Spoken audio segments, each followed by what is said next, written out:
Chanakya IAS academy में आप सभी का स्वागत है।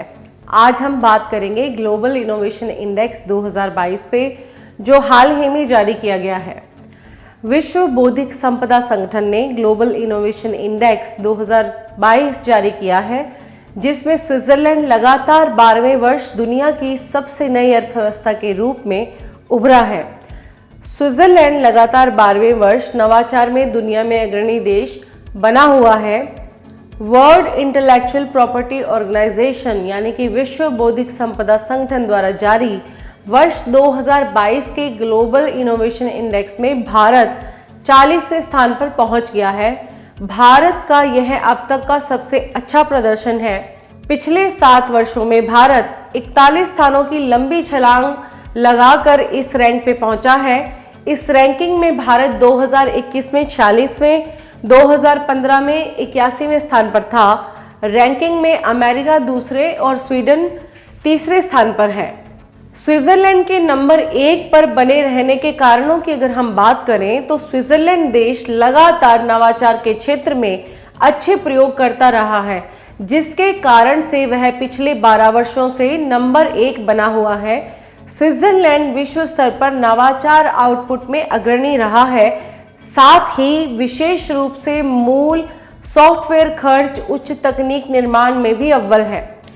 स्विट्जरलैंड सॉफ्टवेयर उत्पादन और निर्यात जटिलता में भी प्रभावी रूप से अन्य देशों से कहीं आगे है। अगर हम टॉप 5 देशों की बात करें जो पहले स्थान पर रहे हैं, उसमें सबसे पहले स्विट्जरलैंड है, उसके बाद यूएसए दूसरे नंबर पे है, तीसरे स्थान पे स्वीडन है, चौथे स्थान पे यूनाइटेड किंगडम है, 5वें स्थान पे नीदरलैंड है। भारत की इस रैंकिंग में अगर स्थिति की बात करें, जिसमें सुधार भी देखा गया है, तो देश में सरकार के द्वारा नवाचार के क्षेत्र में उठाए गए कदमों के प्रभाव आज इस रैंकिंग में दिख रहे हैं। भारत आज टॉप 40 में शामिल हो गया है। भारत इस सूची में मध्य और दक्षिण एशिया क्षेत्र में शीर्ष पर है। भारत के बाद ईरान दूसरे स्थान पर है।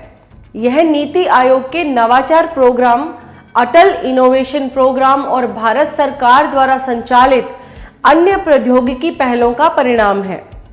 भारत निम्न मध्यम आय वर्ग यानी कि लोअर मिडिल इनकम ग्रुप में प्रथम स्थान पर है। भारत आईसीटी सेवाओं के निर्यात में दुनिया में अग्रणीय है। भारत अन्य संकेतकों में शीर्ष रैंकिंग रखता है, जिसमें उद्यम पूंजी प्राप्ति मूल्य, स्टार्टअप और स्केल अप के लिए वित्त की उपलब्धता, विज्ञान और इंजीनियरिंग में स्नातक, श्रम उत्पादकता वृद्धि और घरेलू उद्योग विविधीकरण शामिल है। निम्न मध्यम आय वर्ग में वियतनाम दूसरे और ईरान तीसरे स्थान पर है। अब हम बात करेंगे ग्लोबल इनोवेशन इंडेक्स 2022 थीमेटिक यानी कि विषयगत फोकस पर। ग्लोबल इनोवेशन इंडेक्स 2022 का थीमेटिक फोकस नवाचार संचालित विकास के भविष्य पर केंद्रित है। ग्लोबल इनोवेशन 2022 2 नवीन नवाचार संभावनाओं को दर्शाता है।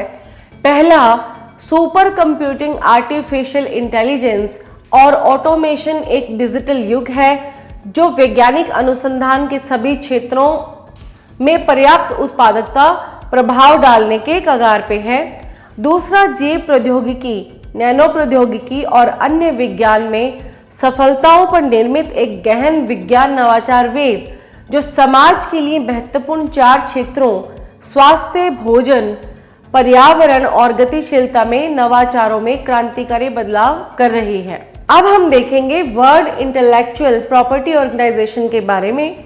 विश्व बौद्धिक संपदा संगठन यानी कि वर्ल्ड इंटेलेक्चुअल प्रॉपर्टी ऑर्गेनाइजेशन संयुक्त राष्ट्र की एक एजेंसी है, जिसका गठन वर्ष 1967 में किया गया था। इसका गठन बौद्धिक संपदा के संरक्षण और रचनात्मक गतिविधियों को प्रोत्साहित करने के लिए किया गया है। इसका मुख्यालय जिनेवा, स्विट्जरलैंड में है। प्रति वर्ष 26 अप्रैल को विश्व बौद्धिक संपदा दिवस मनाया जाता है। इसके साथ ही आज के इस टॉपिक को हम यहीं पर कंप्लीट करते हैं। हम कल फिर मिलेंगे एक नए टॉपिक के साथ। आप हमारे YouTube चैनल को लाइक, शेयर और सब्सक्राइब करना ना भूलें, Thank you so much. Don't forget to like, share and subscribe to our channel and press the bell icon to never miss an update.